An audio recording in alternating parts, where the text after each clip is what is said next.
ESG and CSR, two acronyms which are used interchangeably but have completely distinct meanings and implications for businesses and investors alike. Joining with us are three corporate sustainability leaders who are leading the ESG front in Bangladesh today, and they're here to shed some light on what it means for companies and businesses and investors. So in your view, how do you think CSR and ESG are different?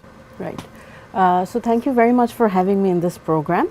So first of all, just to elaborate on the term, corporate social responsibility and environment social governance, two very different things. So CSR is basically when you think about a short term, in terms of time space, a short term social impact that an organization has to show their commitment to society. ESG is something a bit more robust. It talks about how you are, working long term in environment, in society, and in governing all of these features together to ensure you're having a long-term sustainable impact in the community and in the organization. Fantastic. Farnapu, same question. It is about contributing back to the society where you're doing business. But when it comes to ESG, it is more measurable. It is about measuring your contribution in terms of environment, in terms of social, in terms of governance, but making it more interpretable by investors and anybody who looks towards your company to understand how this company is actually contributing back in measurable terms. Fantastic. Ryan bhai? First and foremost, thank you very much for inviting me here today. I'd like to compliment which both the ladies have actually talked about, that is exactly what is the difference between CSR and ESG. As we look at it, CSR is something that was good to have sort of an approach, and it talked about, or it concerned projects on a short-term basis primarily. But when it comes to ESG, we think it's a whole of society approach, right? It gives us the wings to not only confine ourselves to the borders of CSR, but gives us an opportunity to actually create more partnerships, work towards national agendas like the SDG goals. So all in all, I believe, ESG is something which widens the prospect and gives every company the opportunity to play a bigger role in the society and ensure a sustainable future. Fantastic. So if I can move back to Sumaya Apu, following what Raihan bhai just said, that most companies, when they implement ESG, it's more of a holistic approach, right? And the good thing is Unilever has been doing this for quite a while, even before this concept was actually materialized, right? So why is it important for Unilever to implement ESG right now? It's good for the business. If we're looking long term, and our core strategy is called the Unilever Compass, which guides us towards a very holistic kind of sustainable world. And if we want a sustainable world, we need a sustainable business to run. And for a sustainable business, we need a sustainable world. It's holistic. And so that's why it's important for Unilever. And so you'll see that, whenever we're doing our yearly budget, sustainability is inbuilt into the core P&L. And so we look at it in a very business mindset, because that's how it should be. Businesses should be sustainable, should be taking care of the environment, and should also be making profit together. And so, it's a holistic way of looking at it. So Farnapu, same question. Why is it important for Grameenphone to implement ESG beyond CSR today? All right. So in Grameenphone, in fact, CSR has been a practice from the very first day. So we are in operations for more than 25 years now. And today we call CSR social impact. And by that we mean that we want to measure the impact that we are creating in the society around us by making all these contributions back to the society. So impact measurement is very important, and that is where ESG comes in. So ESG talks about measuring the impact in terms of how you're contributing to environment, how you are contributing to the society, that's social, and of course the governance part of it, to make sure that it is governed under certain framework and principles. The areas where Grameenphone is looking to contribute back to societies, these are very relevant also to our business as well. So in the environment part, we look at how we are able to reduce our carbon footprint. We are focusing on digital inclusion. So we look at how we are able to penetrate internet across the country. So cybersecurity and online safety practices are also very important for us to ensure. And these are all areas where we want to make a difference each year. Why is it important for BAT Bangladesh to implement ESG practices in Bangladesh? Thank you for the question. First and foremost, it's not only in Bangladesh. If you look at the BAT group, it's a transition that the group has made over the last few years or so since the concept of ESG has come into the picture. And we've got some very ambitious goals. A lot of my fellow colleagues have actually talked about, the carbon emission targets, the waste targets, the water targets. So these are very much there. In terms of BAT, we call ESG something which is absolutely at the front and center of the business, right? So in Bangladesh, for example, we are privileged to be working with over 800,000 retailers, and at the same time you're working with over 50,000 farmers, right? So this gives us an avenue to not only work with them for a business perspective, rather in terms of giving back to the society as well. I think BAT has a very important role to play through ESG. And as we talk about the CSR initiatives, right, BAT is considered to be one of the pioneers in Bangladesh for CSR, with our first CSR initiative starting back in 1980. And since then, we have continued to work behind the initiatives that we have actually started over the last few decades. Actually got a large afforestation initiative, which we have been doing for the last 43 years. We've got a clean drinking water initiative that has actually been in place for over almost 15 years now. And we also have a renewable energy initiative, which we are trying to, actually expand by the year. Great, fantastic. So if I could add to that, because you've also won several awards, particularly because of your ESG and your CSR activities, right? I think the most recent one was last year. Yes. Was it? Okay, so was it a global sort of award, or was it something that Bangladesh, your work here in Bangladesh also helped to contribute? Very good question. Globally, we are actually, garnered with a lot of accolades, right? You talk about the Dow Jones indexes and everything. So we actually get them at a global level. But it's also very important for us to actually being acknowledged in where we are based at the moment, which is in Bangladesh, right? If you just look back over the last few decades, what gives us, the most pride is the fact that we've actually won the Prime Minister's National Award for Afforestation on 5 occasions, right? We've actually won multiple SDG awards, which are held in Bangladesh. And beyond border, and not to take anything away from the fact that, as a responsible company, we've been honored with the highest taxpayer award. We've been honored with the President's Award for Industrial Development. So these are all practices that we're not only doing for ourselves, but we are also trying to set a benchmark for everyone so that we can inspire others to improve, right? How is Unilever successfully executing ESG, and they're moving beyond CSR? And can you state some case studies for both internal and external practices that you're implementing? Sure. So as I mentioned before, that we have very specific and measurable targets under very different verticals.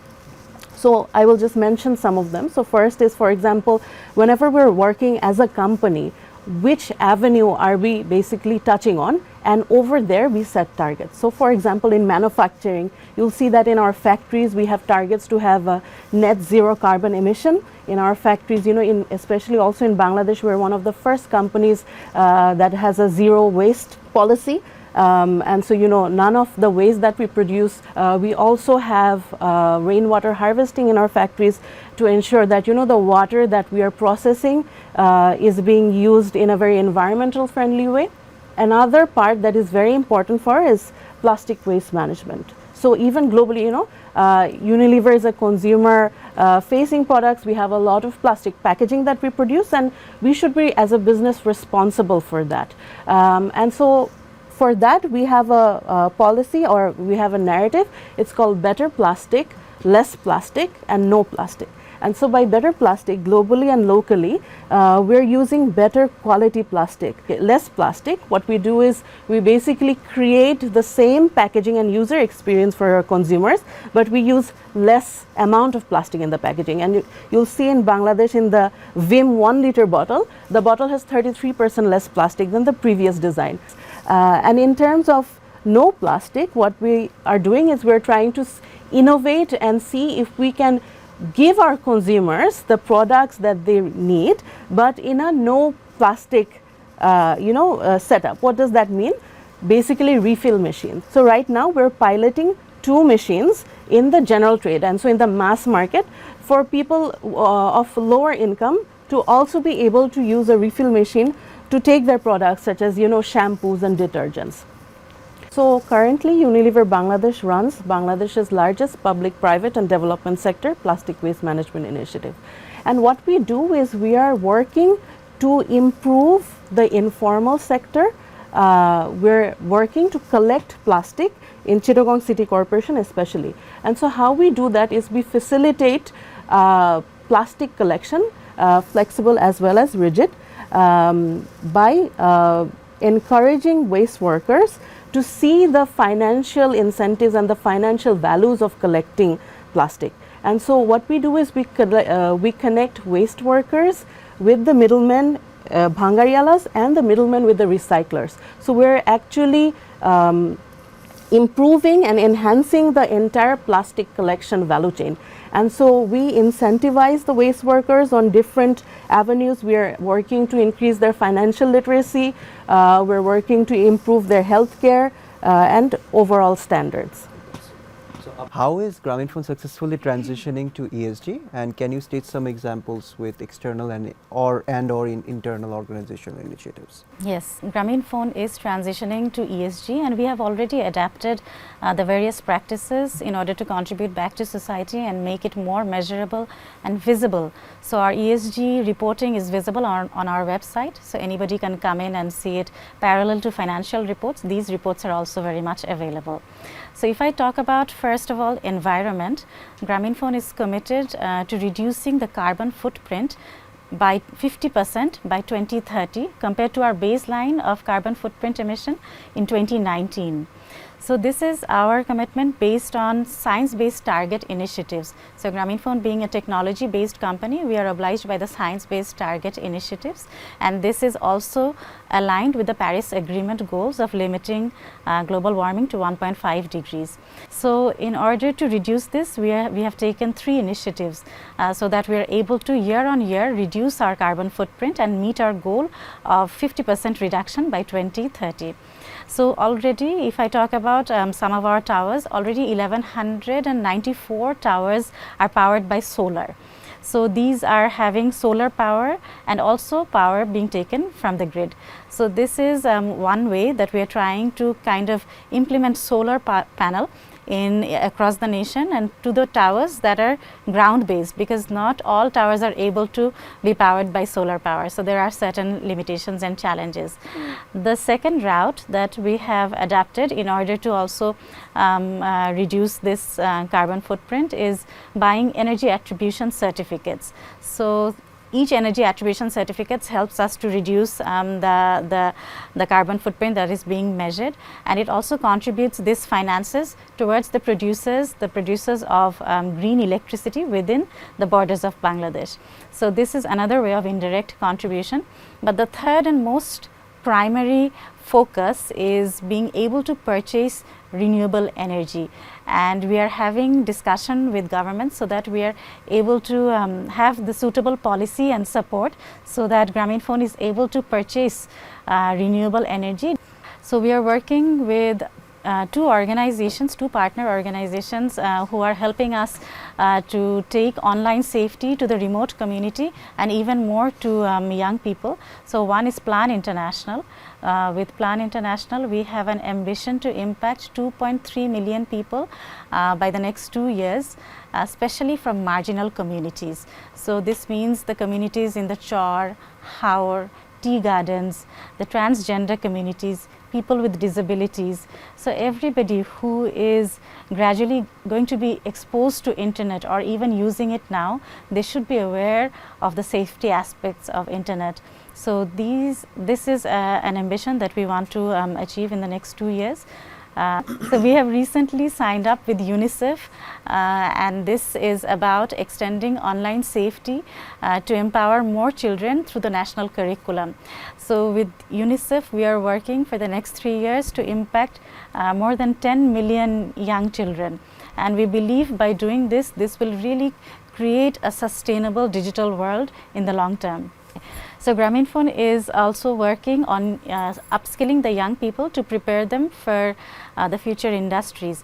And one of the projects that I want to speak about is Fusionation. And this project is a PPDP model. It is public-private development model where we are partnering with UNDP in the development sector, and Grameenphone is also partnering with through this project with BIDA. So Fusionation is like a triangular organization involving government, development and private sector in order to mobilize the strength and capabilities of each sector and deliver to impact 1 million young people in the next 3 years.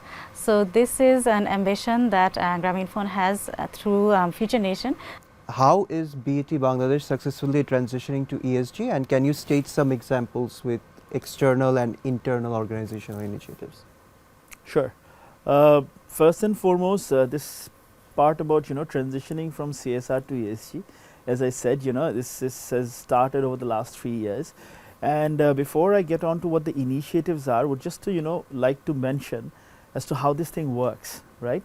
So yes, we have the global targets, but at the same time we need to have ownership and sponsorship from the leadership team in the country as well, as in like in BAT Bangladesh as well, which I believe has happened. And we have all the directors in the company who are not only aware of the concept of ESG, but are also sponsoring initiatives to make a difference. So it's not just about me only trying to initiate ESG initiatives, rather it's a whole of the company approach as well. So if I go one by one right now, if you talk about E, the environment part, from a company's perspective, we've actually taken on, as I said, quite a few number of targets. First and foremost, the carbon emission part, right? So very much like Unilever and Grameenphone as well, we've got some very strict carbon emission targets where we want to achieve a net zero for scope 1 and 2 emissions by 2030, and by 2050 we want to achieve a net zero for the whole business, which includes our suppliers as well. We are very proud to say that we've achieved zero waste to landfill back in 2021, and at this point of time we try and ensure that every waste that actually is being generated is recycled and put to good use. Say for example, we have a big canteen in our head office where almost 1200 people eat on a regular basis. So the kitchen waste of that is not going into the dustbins, rather we are working with a partner organization who's actually helping us in terms of transforming that from a kitchen waste to fertilizer, which later on is being actually passed on to the farmers that we work with. We have an ambitious target of reducing the water usage by 35% by 2030, right? So in order to complement that as well, we've actually received the prestigious Alliance for Water Stewardship certificate in 2022, which in itself is very big because we're very proud to say that we're the only company in Bangladesh to have achieved that in 2021, and going forward upholding the standards is also a challenge which we're looking forward to. Now if you go on to you talk a bit more about the environment part of it, I talked about the afforestation initiative that we have. It is the country's longest running and the largest private sector driven afforestation initiative. We've got around 19 nurseries all across Bangladesh who produce around 50 lakh saplings every year, which is being distributed amongst our farmers as well as our stakeholders. So as I said, BAT as a company, we are trying to do more for the environment by producing these saplings. but you have got to understand the fact that we do not necessarily have all the land which is required to do these plantations, right? So that is where the key partnerships come into being. So over the last few years, we've had quite a number of partnerships, starting from the Rajshahi City Corporation, which is a wonderful example of us working together towards turning Rajshahi green. We've worked with the BGB, we've worked with RAB, we've worked with Bangladesh Agricultural University, we've worked with RRRC in the Chittagong Hill Tracks in Ukia, and multiple other organizations. We work with the Bangladesh Forest Department as well to initiate a campaign all across Bangladesh. So overall, I believe through these initiatives, the core target that we are trying to pursue, which is to improve the land to tree ratio in Bangladesh to 25% by 2030, which is an SDG target.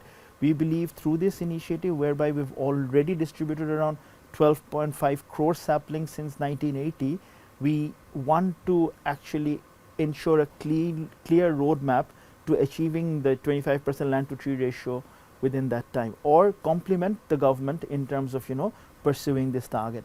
So when it comes to social as well, I talked about working with the communities for the communities. That is where our clean drinking water program comes into the picture.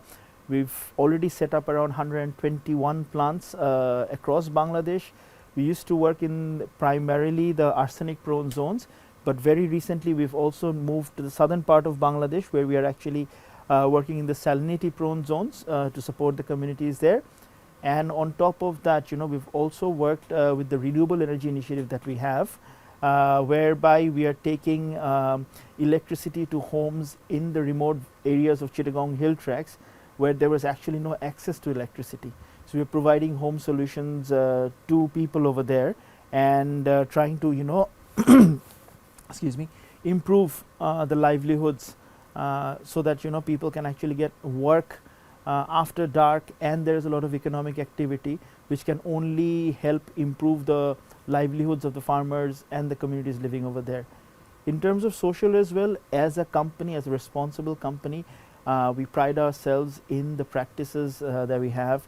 So multiple awards, which are like the top employer award for 4 consecutive years, is something which talks about how we are actually looking after the people in the company and trying to set a benchmark as well.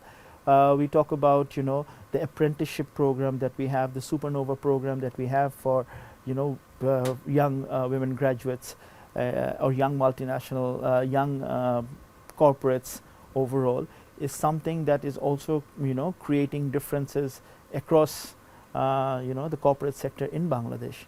And last but not the least, when it comes to governance, as everyone was talking about, it is very important to be responsible for what you are doing, and a way of acting responsible is by being transparent and reporting the numbers, right?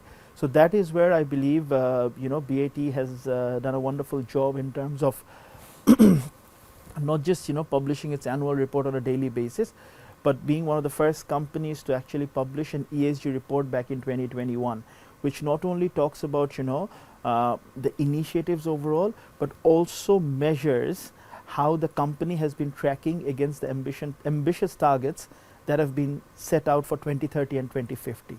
So in light of that, I believe it gives people a lot of insights as to how to actually walk the talk when it comes to ESG.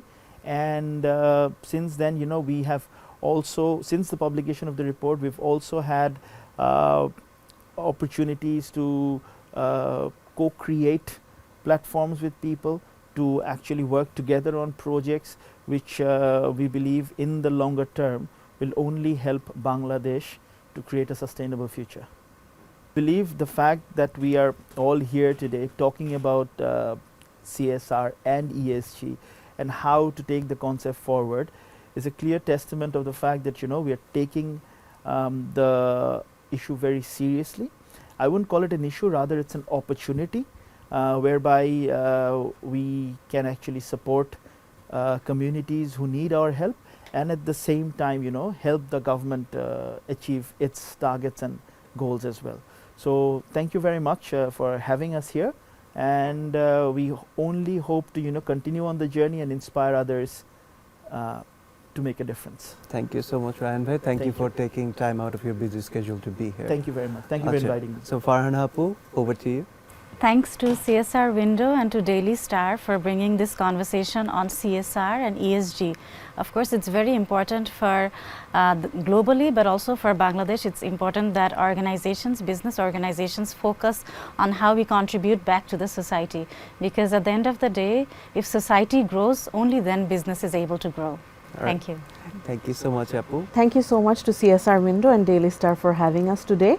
And I feel like, this is just the beginning of the conversation and the work that needs to be done in terms of ESG and sustainability especially. And I feel like, as organizations, as responsible organizations, all of us also have a responsibility to share this knowledge and information and to make sure that the entire business ecosystem, the ecosystem goes forward together for the betterment of the society and businesses at large. Okay, thank you so much. Thank you so much for all of you for being here.